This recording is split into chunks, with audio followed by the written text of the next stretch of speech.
Emergency में आप हजामा लगवा सकते हैं। एमरजेंसी किसी तकलीफ़ में, किसी मर्ज़ में आप मुब्तला हैं तो आप किसी वक्त भी 24 घंटों में, रात हो दिन हो, किसी वक्त भी लगवा सकते हैं। अस्सलाम वालेकुम वरहमतुल्लाहि वबरकातुहू। मेरे प्यारे नाज़रीन, कैसे हैं आप? उम्मीद करता हूँ आप बिल्कुल खैरियत से होंगे। आज का मेरा टॉपिक है कि हजामा किस दिन और किस वक्त लगाना चाहिए। ठीक है जी।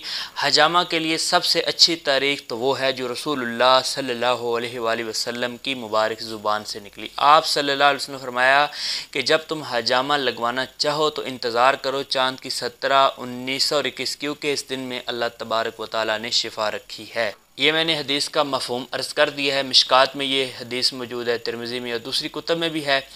इसके अलावा हजामा के लिए बेहतरीन दिन कौन सा है, ये भी सवाल किया जाता है। हजामा के लिए सबसे अच्छा दिन पीर का दिन है, उसके बाद सबसे अच्छा दिन जुमरात का दिन है। इन दो दिनों के अलावा आप किसी दिन भी हजामा लगवा सकते हैं, मंगल बुध को छोड़ के। मंगल बुध को सेहतमंद बंदा हजामा ना लगवाए तो बेहतर है, लेकिन एमरजेंसी में आप हजामा लगवा सकते हैं। एमरजेंसी किसी तकलीफ़ में, किसी मर्ज़ में आप मुब्तला हैं तो आप किसी वक्त भी 24 घंटों में, रात हो दिन हो, किसी वक्त भी लगवा सकते हैं। ये मैं नहीं कह रहा, स्क्रीन पे हवाला चल रहा है।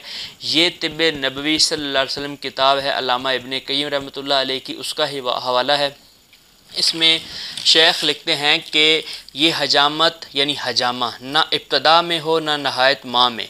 ठीक है, ये कह रहे हैं कि बिल्कुल जो इस्लामी महीने के आखिरी दिन है तब भी ठीक नहीं है, शुरू के दिन है तब भी ठीक नहीं है। लेकिन साथ ही लिखते हैं कि एमरजेंसी के मौके पर हर वक्त हजामा जायज़ है। फिर लिखते हैं कि ख्वाह वो इब्तदा माह में हो, ख्वाह वो आखिर महीने में, इससे नफ़ा ही होगा, नुकसान नहीं होगा। ये मैं नहीं कह रहा हूँ, ये अल्लामा इब्ने क़य्यिम रहमतुल्लाह अलैह ने आज से 750 या 800 साल पहले बता दिया था कि हजामा आप किसी वक्त भी लगवा सकते हैं जब आप बीमारी की हालत में हों। और दिन में सबसे अच्छा वक्त जो है वो तकरीबन दिन 11 बजे हजामा का सबसे अच्छा वक्त है, और उसके बाद तकरीबन दिन 4 से 5 बजे। 4 से 5 बजे भी बहुत अच्छा वक्त है।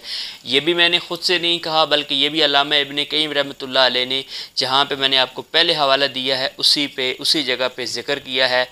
तो यानी सबसे अच्छे दिन आपके पास 5 आ गए। चाँद की 17 सबसे अच्छा है, इससे अच्छा कोई भी नहीं है।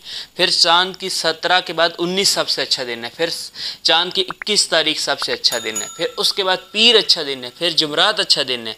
और उसके बाद अगर सेहतमंद आदमी सुन्नत समझ कर हजामा लगवा रहा है तो वो मंगल बुध को इग्नोर करे। और अगर एमरजेंसी में है, किसी तकलीफ़ में है, जैसे शटीका पेन है, को निसा है, टांग में दर्द जाती है, बीपी बहुत ज़्यादा हाई रहता है, शुगर का मसला है, घुटनों के दर्द का मसला है, शदीद दर्द हो रही है, सर में शदीद दर्द हो रही है, माइग्रेन का मसला है, कोई भी मसला है, एमरजेंसी में आप 24 घंटों में किसी वक्त भी हजामा लगवा सकते हैं, पूरे हफ्ते में किसी दिन भी हजामा लगवा सकते हैं, पूरे महीने में किसी वक्त भी हजामा लगवा सकते हैं। यानी हजामा के लिए कोई कैद नहीं है, कोई ऐसा वक्त नहीं है कि आप कहें कि नहीं इस वक्त हजामा नहीं होता। हजामा हर वक्त होता है, लेकिन शर्त यह है कि आपका पेट का खाली होना ज़रूरी है। कम से कम 4 घंटे आपका पेट खाली होना चाहिए, बेहतर है। और इसके अलावा आप हजामा लगवाने जब आ रहे हैं उस वक्त आपने गुस्ल ना किया हुआ हो, ताकि आपको हजामा का पूरा फ़ायदा हो। उम्मीद करता हूँ आपको वीडियो पसंद आई होगी। अगर आपको वीडियो अच्छी लगे तो इस वीडियो को लाइक कीजिए, चैनल को सब्सक्राइब कीजिएगा और अपने मुआलिज हकीम अब्दुल मन्नान को इजाज़त दीजिए। अस्सलामु अलैकुम वरहमतुल्लाहि वबरकातुहू।